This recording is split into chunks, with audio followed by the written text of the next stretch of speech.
ഹരേ ഗുരുവായൂരപ്പ ശരണം. കുറച്ച് ദിവസമായിട്ട് വീഡിയോസൊന്നും ഉണ്ടായിരുന്നില്ല. കുറച്ച് പേര് മെസ്സേജ് അയച്ച് ചോദിച്ചിട്ടുണ്ടായിരുന്നു എന്ത് പറ്റിയെന്ന്.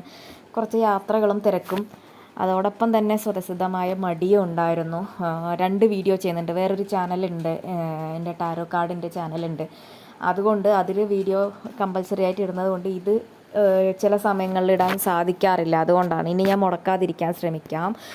അപ്പോൾ ഇത്തവണ ഗുരുവായൂർ ഏകാദശിക്ക് എനിക്ക് ഭഗവാന്റെ അടുത്ത് നിൽക്കാനായിട്ട് ഭഗവാൻ അനുഗ്രഹിച്ചു. അത് നിങ്ങളോട് ഷെയർ ചെയ്യാം. എന്തൊക്കെയായിരുന്നു വിശേഷങ്ങൾ, എന്നെ ഭഗവാൻ എൻ്റെ പ്രാർത്ഥന കേട്ട് എനിക്ക് കുറച്ച് കാര്യങ്ങൾ ഫീൽ ചെയ്യിപ്പിച്ച് തന്ന ഒരു കാര്യം ഉണ്ടായിരുന്നു. അതാണ് ഇവിടെ ഞാൻ മെയിനായിട്ട് പറയാൻ പോകുന്നത്.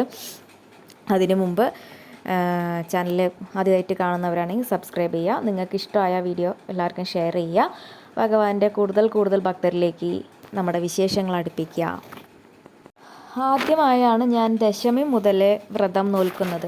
എനിക്കറിയില്ലായിരുന്നു ദശമി മുതൽ ഏകാദശി വ്രതം സ്റ്റാർട്ട് ചെയ്യുന്നു. ഞാൻ സാധാരണ ഏകാദശി അന്ന് കുളിച്ച് അമ്പലത്തിൽ പോയി തീർത്ഥം സേവിച്ച് അങ്ങനെയായിരുന്നു എൻ്റെ വ്രതം തുടങ്ങിയിട്ടുണ്ടായിരുന്നത്. പക്ഷേ ഇത്തവണയാണ് ഞാൻ ദശമി മുതലുള്ള വ്രതം എടുത്തു തുടങ്ങിയത്.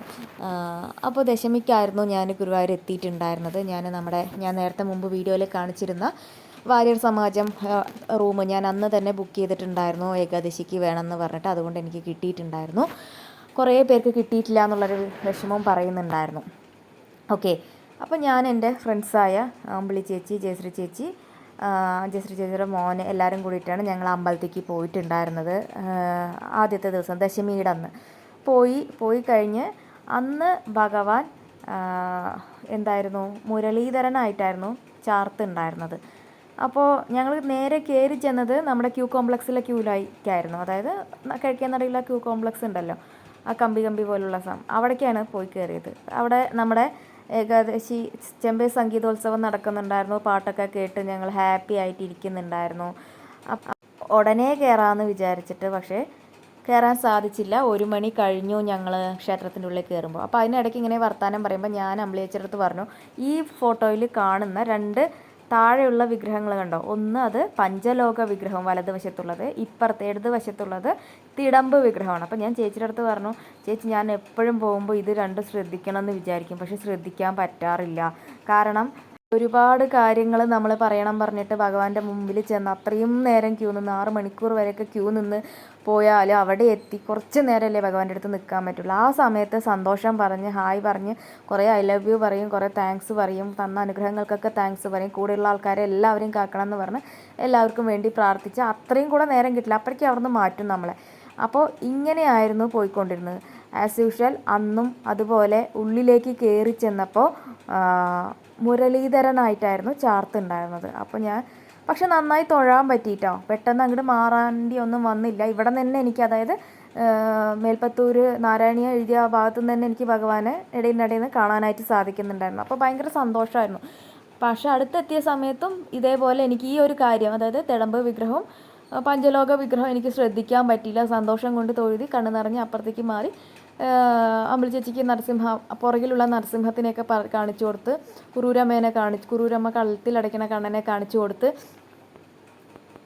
അതൊക്കെ കഴിഞ്ഞ് കുറച്ച് നേരം അവിടെ ഇരുന്ന് നല്ലപോലെ ജപിക്കാനായിട്ട് സാധിച്ചു. എനിക്ക് വിനു മാസ്റ്റർ തന്ന താമരമാല മാസ്റ്ററായിരുന്നു എൻ്റെ കഴുത്തിൽ അണിയിച്ച് തന്നിട്ടുണ്ടായിരുന്നു. അതിനൊരു ഭയങ്കര ഭാഗ്യം. അതിൻ്റെ വീഡിയോ പുറകെ വരുന്നുണ്ട് കേട്ടോ, ഞങ്ങളുടെ ശിവോഹത്തിൻ്റെ. ഞാനത് ശരിയാക്കിയിട്ടുണ്ടായിരുന്നു. അതിൽ ചില കാര്യങ്ങൾ ഞാൻ കട്ട് ചെയ്യേണ്ട കാര്യമുണ്ട്. അത് കട്ട് ചെയ്യാതെ തന്നെ ഇട്ടതുകൊണ്ട് അതൊന്ന് മാറ്റേണ്ടി വരുമായിരുന്നു. ഓക്കെ, അത് കഴിഞ്ഞ് അവിടെ ഇരുന്ന് മാഷ് പറഞ്ഞിരുന്ന കുറേ സ്വിച്ച് വേർഡ്സും മന്ത്രാസും എല്ലാം അവിടെ നിന്ന് ജപിക്കാൻ പറ്റി. അത് കഴിഞ്ഞ് ഞങ്ങൾ നേരെ പുറത്ത് വന്ന് ഭക്ഷണത്തിന് ക്യൂ നിന്നു, പക്ഷെ കിട്ടിയില്ല. പക്ഷേ എന്നിരുന്നാലും ഞങ്ങൾ ഹാപ്പി ആയിരുന്നു. ഭഗവാന് താലം സമർപ്പിക്കാൻ പറ്റി. എനിക്ക് ഇവരെ പിടിച്ച് നിൽക്കുന്ന ആ ഒരു ഡയറി ഉണ്ടല്ലോ, അതെനിക്ക് അവർക്ക് വാങ്ങി സമർപ്പിക്കാൻ പറ്റി. കഴിഞ്ഞ വർഷം ഇവരായിരുന്നു എനിക്ക് പൈസ തന്നിട്ട് വേറൊരു ഡയറി, അതായത് ഐ ക്യാൻ എന്ന് പറഞ്ഞിട്ടുള്ളൊരു ഡയറി ഉണ്ടായിരുന്നു. അത് ഓൺലൈനിൽ നിന്ന് ഓർഡർ ചെയ്തിട്ടാണ് ഞാൻ അവർക്ക് ഗിഫ്റ്റ് അല്ല, അവർ തന്ന പൈസയ്ക്ക് ഞാൻ വാങ്ങിച്ചു കൊടുത്തു, അത്രേ ഉള്ളൂ. അപ്പം ഞാൻ അവരോട് പറഞ്ഞിട്ടുണ്ടായിരുന്നു, ഇത്തവണ ഞാൻ നിങ്ങൾക്ക് വാങ്ങിച്ചു തരാനുള്ള പ്രാപ്തി എനിക്ക് ആക്കി തരട്ടെ ഭഗവാൻ എന്ന് പറഞ്ഞു. അങ്ങനെ ഒരു പ്രാപ്തി ഭഗവാൻ എനിക്ക് ആക്കി തന്നു. അതുകൊണ്ട് ഞാൻ അവർക്ക് ഡയറി വാങ്ങി.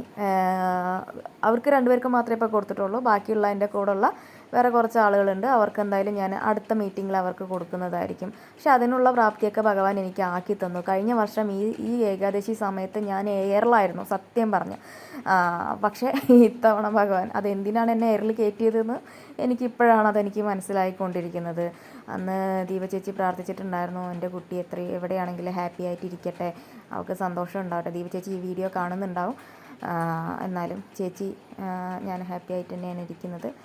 ഓക്കെ, ഇപ്പോൾ ഇങ്ങനെ ഡയറി വാങ്ങിച്ചു കൊടുക്കാൻ സാധിച്ചു. പിന്നെ അതേപോലെ ഞാൻ കഴിഞ്ഞ തവണ ചേച്ചിയുടെ കൂടെ ദീപ ചേച്ചിയുടെ കൂടെ അഭയാർത്ഥിയായിട്ടായിരുന്നു ഞാൻ പോയിട്ടുണ്ടായിരുന്നു. കാരണം എൻ്റെ അക്കൗണ്ടിൽ 0 ബാലൻസ് ആയിരുന്നു. അപ്പോൾ ചേച്ചിയായിരുന്നു എന്നെ എല്ലാ സ്ഥലത്തും കൊണ്ടുപോയതും. എനിക്ക് വേണ്ട അന്ന് ഈവൻ ഡ്രസ്സും എൻ്റെ കയ്യിൽ ക്യാഷും ഒക്കെ തന്നിട്ടുണ്ടായിരുന്നു. അതൊന്നും ഒരിക്കലും മറക്കാൻ പറ്റില്ല. അതിൻ്റെയൊക്കെ ഒരു ബ്ലെസ്സിങ് ആയിരിക്കാം എനിക്കിത്തവണ അവർക്ക് എന്താ പറയുക, അവരെ കൊണ്ടുപോകാനും അതേപോലെ അവർക്ക് ഫുഡ് വാങ്ങിച്ചു കൊടുക്കാനും പിന്നെ എന്താ പറയുക ഡയറി വാങ്ങിച്ചു കൊടുക്കാനും ഒക്കെ എന്നെക്കൊണ്ട് ഇപ്പോൾ പ്രാപ്തിയാക്കിയിട്ടുണ്ടെങ്കിൽ അതൊക്കെ ഗുരുവായൂരപ്പൻ്റെ അനുഗ്രഹമാണ്. കഴിഞ്ഞ തവണ ഞാൻ പ്രാർത്ഥിച്ചതിൻ്റെ ഫലമാണ്. ഒരുപാട് ഭഗവാനിലേക്ക് കൂടുതൽ ഞാൻ അടുത്തത് ഞാൻ എയറിൽ കയറിയ സമയത്തായിരുന്നു. ഇങ്ങനെ അവിടെ ഒരു ഇസ്കോണുകാരുടെ ഒരു ഗീത പ്രചാരണത്തിൻ്റെ ഒരു സംഭവം ഉണ്ടായിരുന്നു. അത് പ്രചാരണാർത്ഥം അവരൊരു എന്താ പറയുക പാർത്ഥസാരഥി രഥം ഉണ്ടായിരുന്നു. അത് കാണാനും അതിന് തൊഴാനും ഒക്കെ ആയിട്ട് സാധിച്ചു. അവരെനിക്കൊരു ബുക്ക് തന്നു, ഗോപി തിലകം. ഇപ്പം ഞാൻ ഗോപി തിലകം ഇട്ടിട്ടില്ല, ഞാൻ നേരത്തെ ഇട്ടിട്ടുണ്ടായിരുന്നു. അതുകൊണ്ട് അവരെനിക്ക് ഒരു ബുക്ക് തന്നു. ഇത് പ്രചരിപ്പിക്കണം എന്ന് പറഞ്ഞിട്ടത് മുഖം കഴുകിയതാണ് കേട്ടോ. ക്ഷേത്രകുളത്തു നിന്ന് മുഖം കഴുകിയത് കൊണ്ടാണ് എൻ്റെ പൊട്ട് ഇപ്പോൾ മുഖത്തില്ലാത്തത്. പക്ഷെ ഞാൻ എത്രത്തോളം ഹാപ്പിയാണെന്ന് നിങ്ങൾക്ക് ഈ വീഡിയോ കാണുമ്പോൾ അറിയുന്നുണ്ടല്ലോ. പിന്നെ അത് കഴിഞ്ഞ് ഇവർ പോയിട്ട് അന്നത്തെ ദിവസം ഞാൻ പിന്നെ വൈകുന്നേരത്ത് വീണ്ടും ക്ഷേത്രനടയ്ക്ക് മേക്കഴുകലും എല്ലാം കഴിഞ്ഞ് ഒറ്റയ്ക്ക് വരികയാണ്, ഭഗവാന്റെ അടുത്തേക്ക് വരുമായിരുന്നു. അപ്പോൾ ഉള്ളിൽ കയറാൻ പറഞ്ഞാൽ നാലമ്പലത്തിനകത്ത് ചുറ്റമ്പലത്തിനകത്ത് കയറാൻ പറ്റില്ല. ചുറ്റമ്പലത്തിനകത്ത് കയറി, നാലമ്പലത്തിനകത്ത് കയറാൻ പറ്റിയിട്ടുണ്ടായിരുന്നില്ല. അങ്ങനെ കയറുന്ന സമയത്ത് ഏകാദശി വിളക്ക് അവിടെ എൻ്റെ കുറേ ആഗ്രഹമായിരുന്നു. ഏകാദശി വിളക്ക് ഉമ്മർത്ത് നമ്മൾ ഫോട്ടോയിലൊക്കെ കാണാറില്ല, അവിടെ ഉമ്മർത്ത് ഇങ്ങനെ വിളക്ക് കൊളുത്തി വെച്ചിരിക്കുന്നത് കാണാറുണ്ടല്ലോ. അത് കാണണമെന്ന് എനിക്ക് ആഗ്രഹം ഉണ്ടായിരുന്നു. പക്ഷെ അത് അവിടെ ഉണ്ടായിരുന്നത് എനിക്ക് മുമ്പിൽ കണ്ടോ, ഇതുപോലെ അവിടെ വിളക്കുകൾ ഇങ്ങനെ ആൾക്കാർ ഒരുപാട് നിലവിളക്കുകൾ കിഴക്കേ നടയിൽ ഇങ്ങനെ വെച്ച് ആൾക്കാർ കൊളുത്തി പ്രാർത്ഥിക്കുന്നുണ്ടായിരുന്നു. അതെനിക്ക് കാണാനായിട്ട് പറ്റി. അതെനിക്ക് ഭയങ്കര സംഭവം. എന്തൊക്കെയാണോ ഞാൻ പണ്ടൊക്കെ കുറേ ആഗ്രഹിച്ചിരുന്ന കാര്യം, ചെറിയ ചെറിയ കാര്യങ്ങൾ കേട്ടോ, വലുതും നടക്കും. പക്ഷേ ആദ്യം ചെറുത് കിട്ടിയാലല്ലേ നമുക്ക് വലുത് കിട്ടുള്ളൂ. അങ്ങനെ ആ വിളക്ക് എനിക്ക് തൊഴാനായിട്ട് സാധിച്ചു. ഇതിപ്പോൾ നമ്മുടെ കൂവളമരത്തിൻ്റെ അവിടെ ഇതേപോലെ റൗണ്ട് ചെയ്ത് വിളക്ക് വെച്ചിട്ടുണ്ട്. അവിടെ പന്തൽ പണി, പിറ്റേ ദിവസത്തേക്കുള്ള കഞ്ഞിക്കുള്ള പന്തൽ പണി അവിടെ നടക്കുന്നുണ്ട്. അതിൻ്റെ കാലാണ് അവിടെ വെച്ചിരിക്കുന്നത്. പക്ഷേ ആ താമരമുട്ടുകൾ വെച്ചിരിക്കുന്നത് നല്ല ഭംഗിയുണ്ട്. ആ താമരമുട്ടുകൾ അവിടെ വെച്ചതും വിളക്കും കൂടെ ആയപ്പോൾ വല്ലാത്തൊരു വൈബായിരുന്നു അന്നത്തെ ദിവസം. അപ്പോൾ അത് കഴിഞ്ഞ് കുറേ നേരം അവിടെ ഇരുന്ന് കാര്യങ്ങളൊക്കെ എപ്പോഴും വടക്കേ നടയിലിരുന്ന് ജപിക്കുമല്ലോ. പക്ഷെ അതിനൊന്നും അത്രയും തിരക്കായിരുന്നു കേട്ടോ അവിടെ. അത് കഴിഞ്ഞ് പിന്നെ ഞാൻ റൂമിൽ വന്ന് കുറച്ച് നേരം റെസ്റ്റ് എടുത്തതിന് ശേഷം ശാരിക, എൻ്റെ ഫ്രണ്ട്, അവളും ഫാമിലിയും കൂടെ വന്നിട്ടുണ്ടായിരുന്നു. അവർക്ക് പിറ്റേ ദിവസം എറണാകുളത്തേക്ക് പോകേണ്ടതായിരുന്നു. പക്ഷെ അവർക്ക് റൂം കിട്ടിയിട്ടുണ്ടായിരുന്നില്ല. അറിയാലോ, ഗുരുവായൂർ ഏകാദശിയുടെ അന്ന് 1 മാസമൊക്കെ മുമ്പ് ബുക്ക് ചെയ്യും, 1 മാസം 2 മാസം മുമ്പ് ബുക്ക് ചെയ്താലേ കിട്ടുള്ളൂ. അങ്ങനെ അവർക്ക് കിട്ടിയിട്ടുണ്ടായിരുന്നില്ല. പിന്നെ ഞാൻ 3 ബെഡായിരുന്നു എടുത്തത് കൊണ്ട് അവർക്ക് പിന്നെ റൂം ഷെയർ ചെയ്യാനായിട്ട് സാധിച്ചു.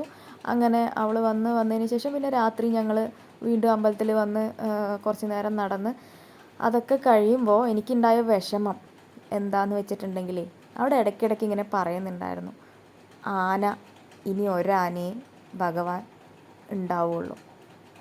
അറിയാലോ, നിങ്ങൾക്ക് എല്ലാവർക്കും കേട്ടിട്ടുണ്ടാവും, നിങ്ങൾ ന്യൂസൊക്കെ കേട്ടിട്ടുണ്ടാവും. അവിടെ അനൗൺസ് ചെയ്യുന്നുണ്ടായിരുന്നു, ഒരാനപ്പുറത്താണ് ഭഗവാൻ രാത്രി ശിവയിലേക്ക് വരുന്നതെന്ന്. ഞാൻ മിക്കവാറും അവിടെ ഉണ്ടെങ്കിൽ എല്ലാ ദിവസവും രാത്രി ശിവേലി തൊഴുത് കഴിഞ്ഞിട്ടേ ഞാൻ റൂമിൽ വന്ന് കിടക്കാറുള്ളൂ. കാരണം ചക്രവർത്തിയായിട്ടാണ് ഭഗവാൻ രാത്രി എഴുന്നള്ളാറുള്ളത് 3 ആനപ്പുറത്ത്. അത് വല്ലാത്തൊരു കാഴ്ചയാണ്. നിങ്ങൾക്ക് കണ്ട ആൾക്കാർക്ക് അറിയാനായിട്ട് സാധിക്കും. ഈ വിളക്കാണ് ഞാൻ പറഞ്ഞിട്ട്, ഇങ്ങനെ വരിവരിയായി നിൽക്കുന്ന ഈ വിളക്കാണ് ഞാൻ പറഞ്ഞത്. ഓക്കെ, അങ്ങനെയുള്ള ഭഗവാൻ ആദ്യം ഒരു ചുറ്റ് കഴിഞ്ഞ് കഴിഞ്ഞാൽ പിന്നെ 3 ചുറ്റ് 3 ആനകളുടെ പുറത്തായിരിക്കും. അത് ഭയങ്കര ഫീലാണ്. അത് കഴിഞ്ഞിട്ടാണ് നമുക്ക് നെയ്യൊക്കെ കിട്ടുക. ഞാൻ കഴിഞ്ഞ ഇതിന് പോയപ്പോൾ, ഭജന ഇരിക്കാൻ പോയപ്പോൾ 4 ദിവസം എങ്ങാണ്ട് എനിക്ക് കണ്ടിന്യൂ ആയിട്ട് എനിക്കത് കാണാൻ പറ്റി. പക്ഷേ എനിക്കറിയില്ലായിരുന്നു അന്ന് അവസാനമായിട്ടായിരിക്കും 3 ആന എഴുന്നള്ളത്തെന്ന് എനിക്കറിയില്ലായിരുന്നു. അതുകൊണ്ടായിരിക്കാം ഭഗവാൻ എന്നെ അന്ന് അത്രയും കാണിച്ചു തന്നതെന്ന് വേണമെങ്കിൽ വിശ്വസിക്കാം. പക്ഷേ ഇത്തവണ പോകുമ്പോൾ എനിക്കത് കാണാൻ പറ്റാതെ വല്ലാത്ത വിഷമം. ഒരാന ഉണ്ട്, എന്നിരുന്നാലും അവരെന്തൊക്കെയോ കാണിച്ചു കൂട്ടുന്നു, കൊട്ടുന്നില്ല. ആന ഉമ്മർത്ത് നമ്മുടെ കൊടിമരത്തിൻ്റെ അവിടെ നിൽക്കുന്നു, മേളക്കാർ വേണോ വേണ്ടേ വിട്ട് 2 കൊട്ട് 3 കൊട്ട് ഇങ്ങനെയൊക്കെ കൊട്ടുന്നു. വേറെ എന്തൊക്കെയോ അവർ കാണിച്ചു കൂട്ടുന്നു. എന്തിനാണ് ഇങ്ങനെയൊക്കെ ചെയ്യുന്നത്? എന്താ ഞങ്ങളുടെ, അതായത് ഭക്തരുടെ സുരക്ഷയ്ക്ക് വേണ്ടിയിട്ടാണെന്നൊരു ഞൊണ്ടി ന്യായമാണ് അവർ പറയുന്നത്. അങ്ങനെയാണോ? അങ്ങനെ ഇത്രയും കാലം ഈ ശങ്കരാചാര്യർ, ജഗദ്ഗുരു ശങ്കരാചാര്യർ കൊണ്ടുവന്നിരുന്ന ആചാരമാണെന്ന് അറിയാലോ. അവിടെ ശങ്കരാചാര്യർ വീണ് ഒഴിവുണ്ട് വടക്കേനടയിൽ. ആ ശങ്കരാചാര്യരുടെ പ്രതിമയ്ക്ക് കുറച്ചിപ്പുറത്തായിട്ട് മേലേക്ക് നോക്കിയാൽ കാണാൻ, അവിടെ നിന്ന് ശിവേലി കൊട്ടി കഴിഞ്ഞിട്ടേ ഇങ്ങോട്ട് വരുള്ളൂ. അന്ന് മുതൽ തുടങ്ങിയ ആചാരങ്ങൾ ഇത്രയും ഗജസമ്പത്തുള്ള ഭഗവാൻ ഏതെങ്കിലും എപ്പോഴെങ്കിലും ആനകൾ എന്തെങ്കിലും ചെയ്തിട്ടുണ്ടാവാം, ഇല്ല എന്നൊന്നും പറയുന്നില്ല. അതൊഴിച്ചു കഴിഞ്ഞാൽ എപ്പോഴെങ്കിലും ആന എന്തെങ്കിലും ചെയ്യുക, ഹരേ രാമ ഹരേ കൃഷ്ണ മന്ത്രം പാടിയിട്ട് ആൾക്കാർ പിന്നാലെ നടക്കുന്നത് നിങ്ങൾ കണ്ടിട്ടില്ലേ? പോയ ആൾക്കാർക്ക് അറിയാം. രാവിലെ ആണെങ്കിലും ഉച്ച ശിവേലി ആണെങ്കിലും വൈകുന്നേരത്തെ ശിവരാത്രി ശിവേലി ആണെങ്കിലും അതൊരു നമ്മൾ ഭഗവാന് കൊടുക്കുന്ന അത്രയും ഡെഡിക്കേഷനാണ്. അത് നമുക്ക് അത് ചെയ്യുമ്പോൾ കിട്ടുന്നൊരു ഫീലുണ്ടല്ലോ, അത് പറഞ്ഞറിയിക്കാൻ പറ്റില്ല. അത് ചെയ്ത ആൾക്കാർക്കേ അറിയാൻ പറ്റുള്ളൂ. അതൊന്നും ഇനി പറ്റില്ല. കുറച്ച് ആളുകൾക്ക് അവിടേക്ക് പോകാൻ പറ്റുള്ളൂ, അതങ്ങനെ പാടാൻ പറ്റുള്ളൂ. അങ്ങനെയൊക്കെ എന്തൊക്കെയാണ് അവർ ചെയ്തു കൂട്ടുന്നതെന്ന് എനിക്കൊരു പിടുത്തമില്ല. അതുകൊണ്ട് സന്തോഷമുണ്ടെങ്കിലും ഇങ്ങനെയുള്ള കുറച്ച് വിഷമങ്ങൾ എനിക്ക് നല്ല രീതിയിൽ ഉണ്ടായിരുന്നു. അതുകൊണ്ട് ശാരിക വന്ന സമയത്തും ഒറ്റ ശിവേലി ഒറ്റ വലം ഞാൻ കണ്ടുള്ളൂ. അത് കഴിഞ്ഞ് ഞാൻ പിന്നെ വേഗം റൂമിലേക്ക് വന്നു. ഞാൻ പറഞ്ഞു, ഞാൻ ഭഗവാൻ ഇറങ്ങിയിട്ടുണ്ട് പുറത്ത്, എനിക്കങ്ങനെ ഒരു സന്തോഷം തോന്നുന്നില്ല, ഭഗവാനെ കാണുന്ന സന്തോഷമല്ല എന്നല്ല, എനിക്ക് ആ ഒരു ഫീല് കിട്ടുന്നില്ല എന്ന് പറഞ്ഞ് പിന്നെ അവർ പോയി തൊഴിലൊക്കെ ഞാൻ അപ്പോൾ കുറച്ച് നേരം കിടന്നു കേട്ടോ. കാരണം അന്ന് എൻ്റെ ഒരു ഫ്രണ്ട് സീനുവിൻ്റെ ബർത്ത്ഡേ ആയിരുന്നു പിറ്റേ ദിവസം, അതായത് ഏകദേശം ദിവസം രാവിലെ. അപ്പോൾ അവളെ വിഷ് ചെയ്യാൻ വേണ്ടി ഞങ്ങൾ പണി കൊടുക്കാൻ വേണ്ടി ഉള്ള തയ്യാറെടുപ്പും പദ്ധതിയും പ്ലാനുകളൊക്കെ ആയിരുന്നു. അപ്പോൾ അതിൻ്റെ തിരക്കായതുകൊണ്ട് ഞാൻ പിന്നെ വേഗം റൂമിൽ വന്ന് കിടന്നു. 12 മണിക്ക് ഉള്ള വിഷ് ചെയ്യണമല്ലോ എന്ന് പറഞ്ഞിട്ട്. അത് കഴിഞ്ഞ് പിന്നെ ശാരിക വരുമ്പോൾ 1 മണിയൊക്കെ ആവാറായി. അപ്പോൾ ഞാൻ ചോദിച്ചപ്പോൾ അവൾ താൻ പറഞ്ഞ പോലെ തന്നെ അങ്ങനെ ഒരു ഫീലൊന്നും കിട്ടിയില്ല എന്നൊക്കെ പറഞ്ഞ് അവളും ഇതേപോലെ പറഞ്ഞിട്ടുണ്ടായിരുന്നു. അത് കഴിഞ്ഞ് പിന്നെ കിടന്നുറങ്ങി. പിറ്റേ ദിവസം രാവിലെ നേരത്തെ എണീറ്റ് കുളി കഴിഞ്ഞ് ഞാൻ ക്യൂവിൽ പോയി നിൽക്കും. ജനറൽ ക്യൂ നോക്കുമ്പോൾ അത് നമ്മുടെ ബസ് സ്റ്റാൻഡിൻ്റെ അവിടെ എത്തിയിട്ടുണ്ടായിരുന്നു. അറിയാമല്ലോ, പൂന്താനം ഓഡിറ്റോറിയത്തിൻ്റെ അവിടെ നിന്നാണ് ക്യൂ സ്റ്റാർട്ട് ചെയ്യുന്നുണ്ടായിരുന്നു. അങ്ങനെ അത് ബസ് സ്റ്റാൻഡിൻ്റെ അവിടെ നിന്ന് ആ ക്യൂ നിൽക്കുന്നുണ്ട്. അപ്പം ഞാൻ വിചാരിച്ചു ഇപ്പോൾ നിന്ന് കഴിഞ്ഞാൽ എനിക്ക് എൻ്റെ ആരോഗ്യ പ്രശ്നമൊന്നുമില്ല കേട്ടോ, ആരോഗ്യം ഞാൻ ഫുൾ ആരോഗ്യവതിയാണ്. പക്ഷെ പെട്ടെന്ന് ക്ഷീണം തട്ടുന്ന ഒരാളാണ്. അതുകൊണ്ട് നിന്ന് കഴിഞ്ഞാൽ ചിലപ്പോൾ ശരിയാവാൻ സാധ്യത കുറവാണ്.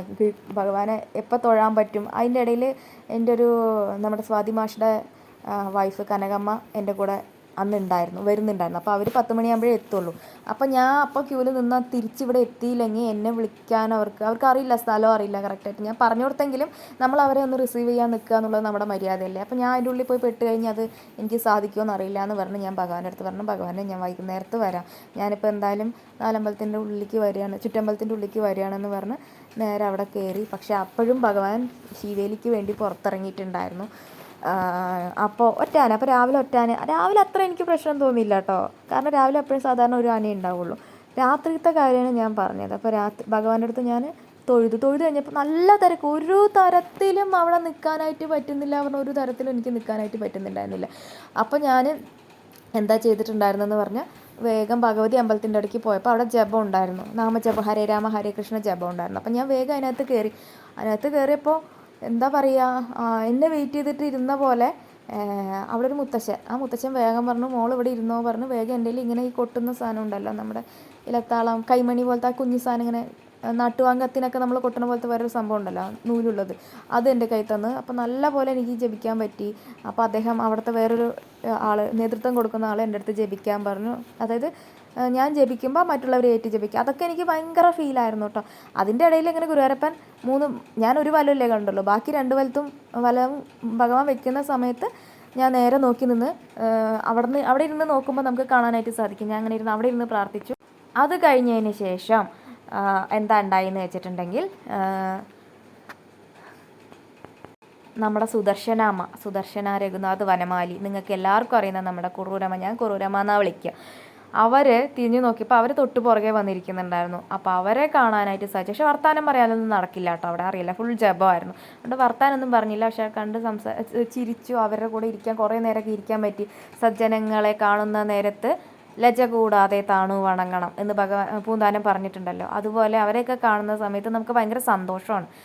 അത് കഴിഞ്ഞ് ഒരു 9:30 വരെ ഞാൻ റൂമിലിരുന്നു. ഇവരെ 10 മണിയാകുമ്പോഴേ എത്തുകയെന്ന് പറഞ്ഞു. അപ്പോൾ 9:30 വരെ ഇരുന്ന് അവരെ റിസീവ് ചെയ്യാൻ വേണ്ടി ഞാൻ പുറത്തിറങ്ങി. പിന്നെ അവരും ഞാനും കൂടെ നേരെ നമ്മുടെ റൂമിൻ്റെ ഫ്രണ്ടിലായിരുന്നു നമ്മുടെ അന്നദാനത്തിനുള്ള ക്യൂ പോകുന്നുണ്ടായിരുന്നു. ഗോതമ്പ് ചോറ് കിട്ടുമല്ലോ. അപ്പോൾ ഞാൻ അവിടെ മുതൽ നിന്ന് 10 മണിക്ക് നിൽക്കാൻ തുടങ്ങിയിട്ട് ഒരു 12:45 ആകുമ്പോഴാണ് നമ്മുടെ വരി ക്യൂ കോംപ്ലക്സിൽ നിന്ന്, അതായത് വടക്കേ നടയിൽ നിന്ന് വലിയൊരു പന്തലുണ്ടായിരുന്നല്ലോ, വന്ന ആൾക്കാർക്ക് അറിയാനായിട്ട് സാധിക്കാം. വലിയ പന്തലിൽ നിന്ന് നേരെ മറ്റേ ഇവിടേക്ക് പോകുന്നത്, തെക്കേ നടയിലായിരുന്നല്ലോ അന്നദാനം സെറ്റ് ചെയ്തിട്ടുണ്ടായിരുന്നു, അവിടേക്ക് പോകണം.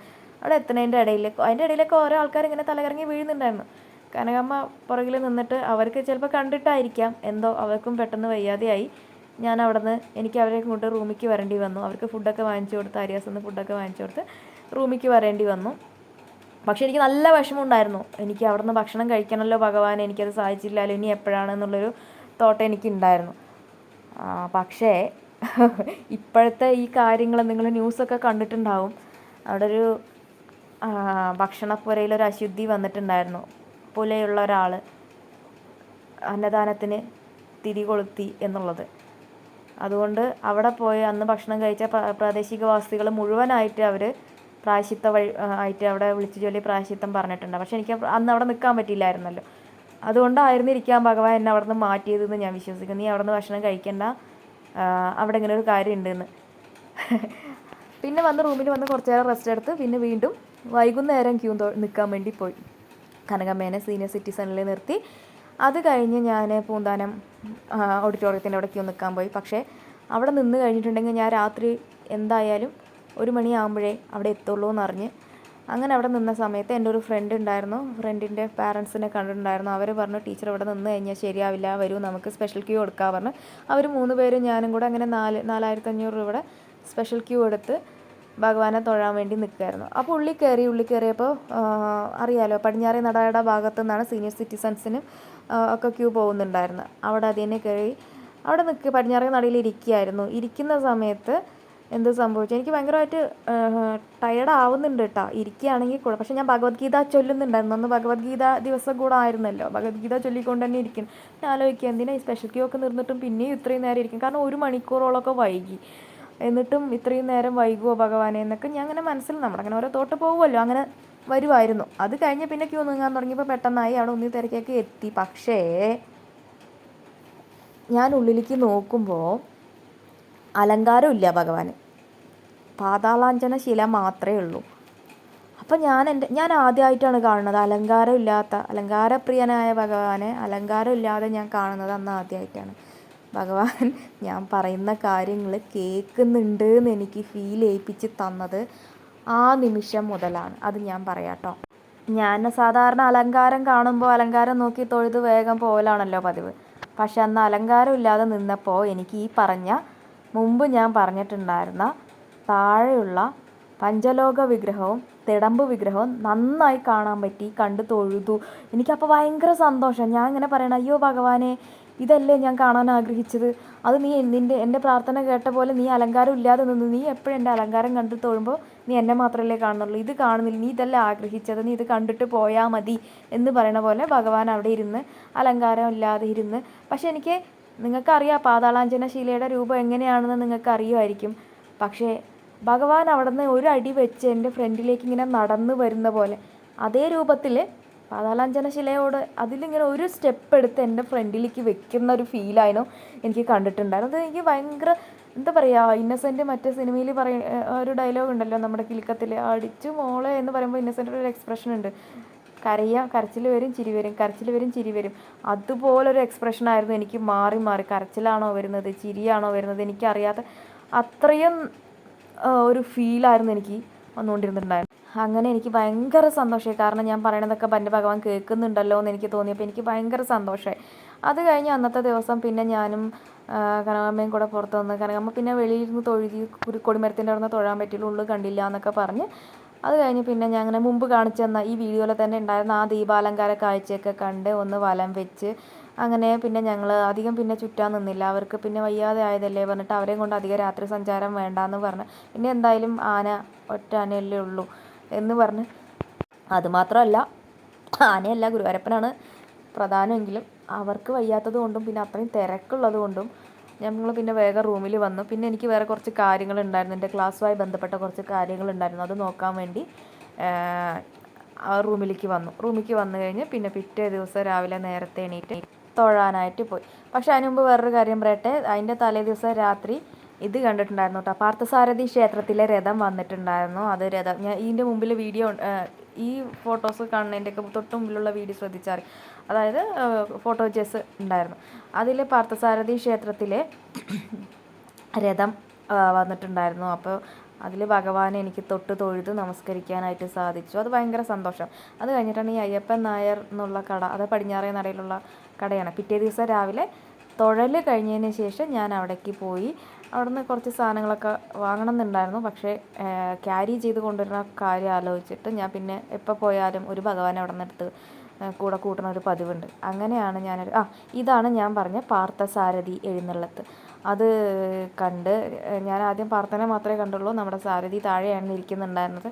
പിന്നെ സാരഥീനെ തൊട്ട് നമസ്കരിച്ച് അത് മേളം ഉണ്ടായിരുന്നു, അതൊക്കെ കേട്ടു കേട്ടോ. പിന്നെ പിറ്റേ ദിവസം രാവിലെ ഞാൻ ഈ പറഞ്ഞ പോലെ ദ്വാദശി പണ സമർപ്പണം അത് പറയാൻ വിട്ടുപോയി. ദ്വാദശി പണ സമർപ്പണത്തിന് പോയി. അത് കൂത്തമ്പലത്തിലായിരുന്നു. അത് അൺഫോർച്ചുനേറ്റ്ലി എനിക്കത് വെക്കാനായിട്ട് സാധിച്ചില്ല. കാരണം അത് വെക്കാൻ നിന്നിട്ടുണ്ടെങ്കിൽ പാരണം ഇടാനായിട്ട് എനിക്ക് തീർത്ഥം കിട്ടില്ലായിരുന്നു. സമയം കുറച്ചല്ലേ ഉള്ളൂ, 8 മണിയാകുമ്പോഴേക്കും അമ്പലം അടയ്ക്കുകയും ചെയ്യും പറഞ്ഞു. പിന്നെ അങ്ങനെ ചെയ്യാൻ പാടില്ല എന്ന് പറഞ്ഞിട്ടുണ്ട്. പൈസ മറ്റുള്ളവരെ ദ്വാദശി പണത്തിൻ്റെ പൈസ ഏൽപ്പിക്കാൻ പാടില്ല എന്ന് പറയണ്ടായിരുന്നു. പക്ഷേ എനിക്ക് ഏൽപ്പിക്കേണ്ടി വന്നു. അത് കഴിഞ്ഞിട്ട് പാരണ വീടി നല്ല തിരക്കായിരുന്നു. അത് കഴിഞ്ഞിട്ട് ഞാൻ കനകമ്മേനെ ഭക്ഷണമൊക്കെ വാങ്ങിച്ചു കൊടുത്ത് അവരെ വണ്ടി കയറ്റി വിട്ട് ഈ ഒരു കണ്ണനെ, ഇതിൽ കാണുന്ന ഐ ലവ് യു നേതാ ഇടുപ്പി കൈ വെച്ചുള്ള കണ്ണനെ അവിടെ നിന്ന് വാങ്ങി നേരെ റൂമെത്തി. കുറച്ച് നേരം എനിക്ക് വീഡിയോ എഡിറ്റിങ്ങും കാര്യങ്ങളും ഒരു റീഡിംഗ് ഒക്കെ ഉണ്ടായിരുന്നു. അത് കഴിഞ്ഞ് പിന്നെ നന്നായിട്ടൊന്ന് ഉറങ്ങാൻ പറ്റി. നല്ല മഴയുണ്ടായിരുന്നു അന്നത്തെ ദിവസം. നല്ല ഹാപ്പി ആയിട്ട് ഞാൻ തിരിച്ച് എൻ്റെ വീട്ടിലേക്ക് വന്നു. കൂടുതൽ വിശേഷങ്ങളുമായിട്ട് നമുക്ക് വീണ്ടും കാണാം.